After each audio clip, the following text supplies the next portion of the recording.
Bonjour Olivier Delagarde. Bonjour à vous. Dans votre revue de presse ce matin, on parle de l'autre sujet brûlant du moment. Oui, parce que si la France étouffe, pour reprendre le mot utilisé à la une des Échos, suffoque pour le Figaro, ce n'est pas de la canicule dont il s'agit, c'est de la dette française. Et évidemment, l'analogie avec la situation météorologique s'est imposée facilement. Selon la Cour des comptes, c'est une alerte rouge, écrit ainsi Sébastien Dumoulin. La situation budgétaire est alarmante, écrivent les magistrats financiers. Comme la montée des températures, la charge financière va grimper encore de 12 milliards cette année. Le total des intérêts, qui s'élève à 77 milliards, pèse désormais davantage que le budget de la défense. Et la barre des 100 milliards sera inexorablement dépassée en 2029. Ce scénario est écrit depuis des années, comme celui de la nécessaire adaptation au changement climatique, souligne Étienne Lefebvre dans son éditorial. Mais jusqu'ici, tout allait bien, oui, tout allait bien, la dette, c'est pas grave, les taux d'intérêt sont tellement bas, parfois même négatifs, la France a de la marge. Voilà le discours que tenaient les plus hauts responsables économiques du pays, raconte Marc Vigneault dans l'Opinion. Aujourd'hui, les mêmes Xavier Rago, président de l'OFCE, et Olivier Blanchard, ancien économiste en chef du FMI, rasent les murs. Oui, dans les couloirs de Bercy, malgré la climatisation, on suffoque, raconte aussi Gaëtan de Capelle, à la une du Figaro. Les gardiens des comptes publics assistent impuissants à leur inexorable dérive. Avec un déficit record, une croissance quasi nulle et des taux d'intérêt à 3%, il n'est pas besoin d'en rajouter. La machine infernale s'auto-alimente. Alors bien sûr, la responsabilité incombe aux politiques, mais un jour il sera peut-être temps de demander des comptes aussi à tous ces inspecteurs des finances et aux fonctionnaires pétris de certitude derrière leurs portes capitonnées à la direction du Trésor, ces énarques inamovibles et interchangeables qui restent aux manettes quand les ministres valdinguent, ceux qui auront ruiné la France. Il y a un autre chiffre, Olivier, qui a retenu votre attention. 50 millions. Peu de choses en comparaison de la dette nationale, mais une petite somme quand même quand il s'agit pour un particulier de la sortir de son portefeuille. 50 millions d'euros, c'est la somme que vient de débourser un ancien élève pour financer son école, nous apprend le Parisien. Geste remarquable, générosité hors norme, assurément.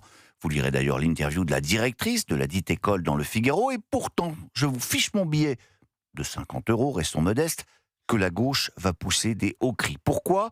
Eh bien parce que cette école, c'est Polytechnique et qu'il s'agit de Bernard Arnault, le président de LVMH.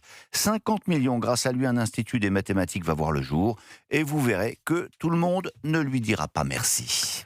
On passe à la politique. Et ce sondage présidentiel, IFOP, fiducial pour le Figaro, vaste enquête où sont testés une demi-douzaine de scénarios différents en fonction des différents candidats qui se retrouveront sur la ligne de départ. Première constatation, Jordan Bardella et dans une moindre mesure Marine Le Pen creusent encore leur avance en tête. Le premier est estimé à 36-37% des voix, Marine Le Pen à 32%. Commentaire de Guillaume Tabar, Bardella ne pâtit pas de son apparition très controversée au Grand Prix de Monaco. En revanche, il semble bénéficier à plein d'un effet Liana. Mais revenons au sondage. Derrière Bardella, c'est Édouard Philippe qui semble le mieux placé pour l'affronter au second tour, crédité de 19 à 21% des voix. Un mot de la gauche, où c'est Jean-Luc Mélenchon qui fait la course en tête, avec 13-15% des suffrages. Une gauche qui, dans tous les cas de figure, en cumulé, n'arriverait à peine qu'à 30% des voix. Voilà, mais l'autre grande actualité du jour, si je vous dis qu'elle va débuter à 21h ce soir, Alexandre. Le foot, Olivier, bien sûr. Évidemment, mais oui. France-Norvège, Oui. dernier match. Alors, un peu pour du beurre de la compète, car les deux équipes sont déjà qualifiées pour les 16e de finale. Mais ce match va valoir la peine parce qu'en face de notre Mbappé national, il y a un joueur hors norme. Alors non, ce n'est pas La La Land, c'est Presque. Haaland. Erling Haaland, un beau bébé de 1m95, un viking, le perforateur de surface, concasseur de défense, un serial buteur qui a déjà marqué 4 fois depuis le début de ce mondial, vous lirez son portrait un peu partout. Et puis à l'occasion de ce match, l'équipe consacre un papier au RAW. Alors non, il ne s'agit pas du bruit que le bébé fait après son biberon, ce RAW-là s'écrit R-O et il ressemble à ceci.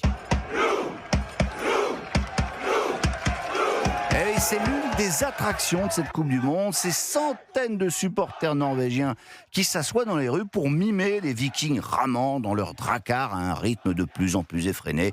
Manifestation bon enfant, spectaculaire, mais qui ne plaît pas à tous les Norvégiens, signale Pierre-Étienne Minozio, Dans l'équipe, certains y voient une pratique un peu trop de droite. Si. Je ne comprends pas pourquoi le fait que nous nous inspirions de la culture viking pose problème, se défend l'un des responsables des supporters norvégiens. Ça ne fait pas de nous forcément des néo-nazis. Et oui, voilà où nous en sommes en attendant. Pendant que les Norvégiens vont ramer, on espère que pour les Français, ce ne sera pas trop la galère. Oh, joli. Mais nous verrons ce soir, 21h, France-Norvège. Merci Olivier. On y sera.